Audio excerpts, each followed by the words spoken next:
Avatar was definitely a moment in time. There are a few movies that get people worked up as much as James Cameron's Avatar. Arguments, defensiveness, Smurf, Fern Gully dances, wolf jokes, it's all there. But here's the thing that most people forget about Avatar is as an actual film experience, it's second to none. Watching in a cinema with a huge crowd feels like an Evangelion second age event. And for as much as people like to act like Avatar is some forgotten film, despite how commercially successful it was, here's the thing, we can't stop talking about the movie. We can try to pout and scream, but no matter how much we like to act like Avatar is some sort of curio, we can never get away from it. The recent successful re-release proves this. And with the sequel, The Way of Water, about to do gangbusters at the box office, I think there's more than enough evidence to suggest that there are plenty of people out there who are more than willing to jump back into Pandora and explore the world further. But why Avatar? What makes Avatar so special compared to other science fiction properties? Why did this movie that is ostensibly original, you can argue about it, but that's not what I'm here to do, suddenly break out? What other films have failed to do? Since Avatar's release, we've had movies like Disney's John Carter, Valerina and the City of a Thousand Planets, and Cameron's own produced slash written Alita Battle Angel, all of which have not only failed to capture the public's imagination, but have been declared absolute flops. So what makes Avatar special? Well, I feel like a lot of people, especially Avatar detractors, are kind of missing the forest for the trees here.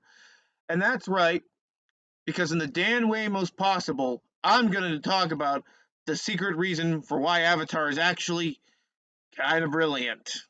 So buckle up, because things are definitely okay.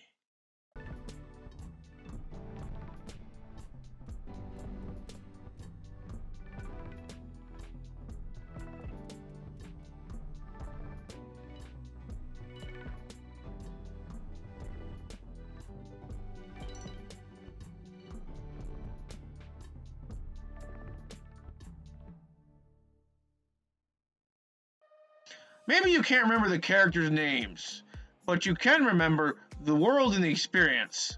The genius of Avatar isn't just in how simple everything is, but in how much of a movie's movie it is. Avatar is the ultimate great cinema type of film. The movie that requires a full party to come in and see it in all of its glory. To watch Avatar with a crowd is indeed a very beautiful thing. And while there's an argument to be made that this is the expense of character development, I feel like this is missing the point. Avatar isn't just a character's movie, it's sort of like a way of life. The movie's genius is not just in its visuals, but how it approaches and uses those visuals. It's actually extremely genius in many ways. And despite this all, people still doubted the success of the film's sequel, Avatar: The Way of Water, forgetting the original was also heavily underestimated by many people, considered a potential disappointment, and wound up breaking all box office records. If you consider the concept of a four-quadrant film as in a movie that tries to appeal to everyone, then the original film's success couldn't have solely been because of spectacle. There must have been another underlying reason. Maybe people did love Jake Sully's arc, and his relationship with the Tahiri. Maybe the themes of the original resonated with a lot of people. Or maybe it was a case of visuals just fooling us all. Certainly there are a lot of people who seem to think that. It could have also been a combination of all three. Whatever the case, the film still looms large in popular culture, despite what people have to say for or against it. To understand Avatar, though, is to understand James Cameron as a filmmaker in general. James Cameron, above all else, is a director of terrific spectacle and passion. Passionate for advancing special effects, passionate for the environment, and so on. Cameron's success as a filmmaker isn't solely predicated on big booming action sequences and explosions. No, it's also lived in worlds he creates, the technical details. Movies like The Terminator, Abyss, and Aliens are some of the most highly rewatchable movies ever, and sometimes they go from just being movies to bordering on something special. A movie like Titanic wasn't solely a phenomenon because of its romance, but also because it meets the film requirements of being a movie for everyone. Everything in a Cameron movie is perfectly tinged. It's like a pizza with various toppings that has come out of the oven and is ready to be devoured. In interviews around the time of Avatar's release, Cameron, as you would expect, was very open to his technical process and approach. In an interview with NPR, Cameron ends the interview describing his approach as such. And I don't necessarily inspire fear. What I like to inspire is people bringing their best game. This is why Cameron is an efficient director of storytelling. The reason the first or even second Avatar film, for example, took so long isn't because Cameron is some sort of lazy procrastinator. It's because he is a profoundly proficient, perfect director. This leads to some absolutely hellish experiences on the set of a Cameron film. Working in water, go figure, in particular, tends to end very badly, but the final product is almost never, if ever, really disappointing. Cameron is the ringmaster, and we're the spectators who are about to throw money and shout and cheer at the next thing he does. People always complain about dialogue in a Cameron movie, saying it's stiff or cheesy or unoriginal, that he's not a very good writer. And while those points may have some salience to them, here's the thing. Have you ever stopped and thought about the fact that the actual words on the screen aren't very distracting? If anything, they are concise and fit right into the movie. And that's the thing about James Cameron. His dialogue may not be Shakespeare, but it's not bad at all. If anything, he's a master storyteller in terms of how precise and plotted his actual words are. There's very little, if anything, needs to be trimmed in a Cameron movie. And that's impressive for a filmmaker who regularly makes 2+ hour epics. Terminator 2 is a 2 hour and 17-minute movie. There's not a single minute of that film I'd cut. True Lies is somehow even longer, and while it has moments and seconds that can be an issue, it too is a movie I can watch from start to finish. Most impressive, however, is Titanic, the 3 hour and 14-minute beyond epic that managed to have me enthralled from beginning to end, from its various transitions of happiness to tragedy to its thrilling climax. I was glued the entire time. And by my film geek standards, that's actually saying something. It takes a good filmmaker to make a good movie. However, it takes a mad genius to make a super long movie and have it work in spite of all its working parts, being successful or not. That is why I feel like commercial filmmakers are actually underrated, because it is often very hard to make a movie that appeals to everyone and actually know what your audience is. That is why James Cameron is a genius, because he understands the prowess and importance of a movie that is for everyone. And Avatar is definitely a huge example of that. Think of it this way. There are many movies that have what I would call a bathroom break moment.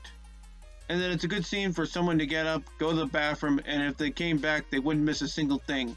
In a Cameron movie, there are no bathroom break moments. Everything flows in the correct order, everything is important, and the actual packaging is of the utmost excellence. My eyes are glued to the screen the entire time. Unobtainium, for example, which I remember the time getting plenty of jokes for how dumb it sounded, might be about as MacGuffin as you can possibly get. But what's wrong with that? Using a made-up source of power that sounds like something I could think of in my sleep is fine. It's just a step up to allow the actual plot to progress.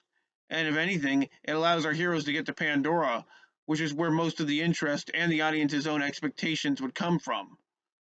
And if anything, it's brilliantly weaved into the overall structure of the story. You know what? The more and more I think about it, Unobtainium actually sounds kind of cool. And Avatar fits in with Cameron's total ethos complete process. If anything, Avatar is the ultimate built-in experience of Cameron's total ideas. Themes in the environment, technological breakthrough, vast worlds to explore. It's all here in a package that in typical Cameron fashion appeals to everyone and everything. That South Park joke about Cameron doing something just because he's James Cameron isn't wrong, but in this case it absolutely works and then some. Take Jake Sully, for example. Yes, people can say he's a bland, forgettable protagonist, and actor Sam Worthington has certainly proven he's not much worth of anything outside of Pandora's own environment. But here's the thing, Jake Sully isn't meant to be some great protagonist. Instead, he's like a surrogate for the audience's own investment in the film, a guide to the natural resources and beauty that make up the majority of the movie. He is literally the Avatar.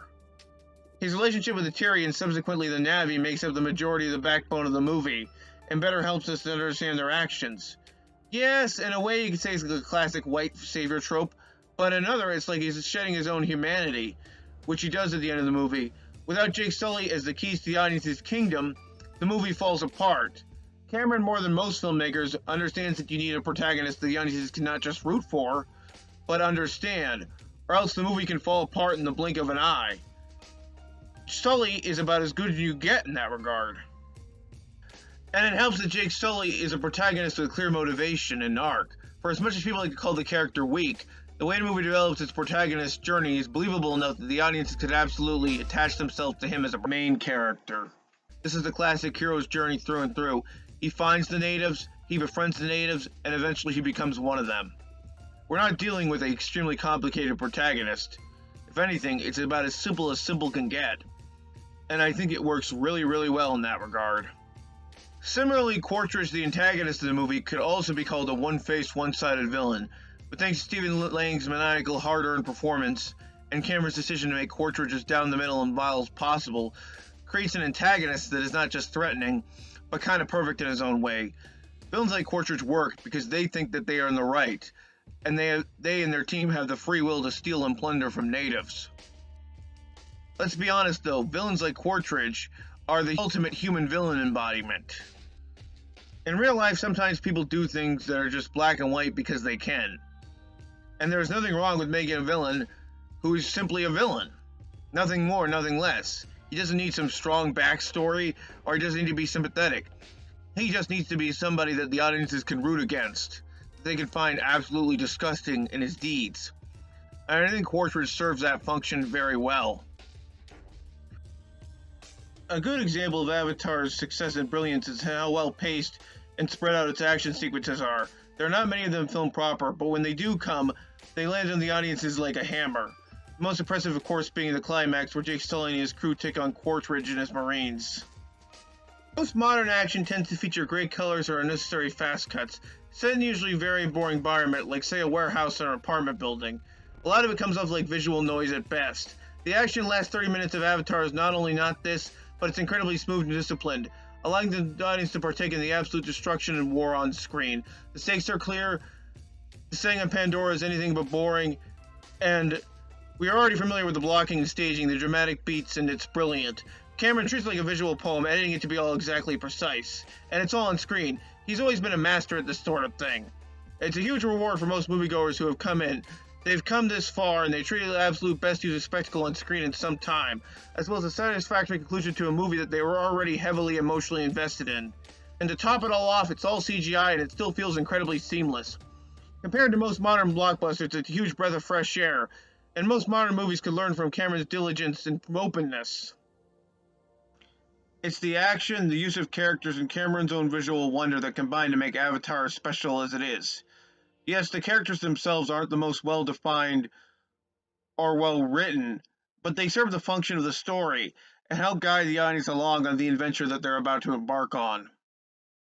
In fact, what impressed me on a recent rewatch was how much of it held up in terms of that visual aspect.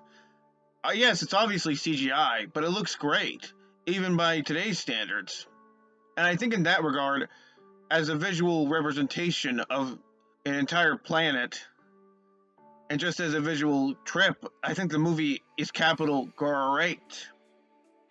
In fact, you have all of the archetypes that you would need for these kinds of movies. A protagonist that you may or may not relate to, a strong enough female character, and a villain that you root to hate, as well as a bunch of other supporting characters. Yes, they maybe could stand to be a bit less one-dimensional, but that doesn't detract from the overall viewing experience. If more blockbusters were like Avatar, bringing the audience into a new world while also having moments of splendor and looking great in the process, I might think less of theatrical movies as being more caught in a wire work. As it is, it feels like a one-off, a chance for a master to really flex his muscles and show the youngins how it's done. Avatar's success is predicated on a bunch of things that make Cameron great as a filmmaker, and then some. All the articles that talk about how it has no cultural impact or has been forgotten are missing the point, so to say. Avatar isn't a movie you remember, it's a movie you take in the most literal way possible. Like most Cameron movies, it's an experience worth returning to, and I can't wait to see the sequel, The Way of Water, on the biggest screen possible. So excuse me while I get on a plane to get my own Unitanium. I'm sure it's to be fun. Also, it's a great action movie. And by the way, Merry Christmas! Merry Christmas, everyone. Bye!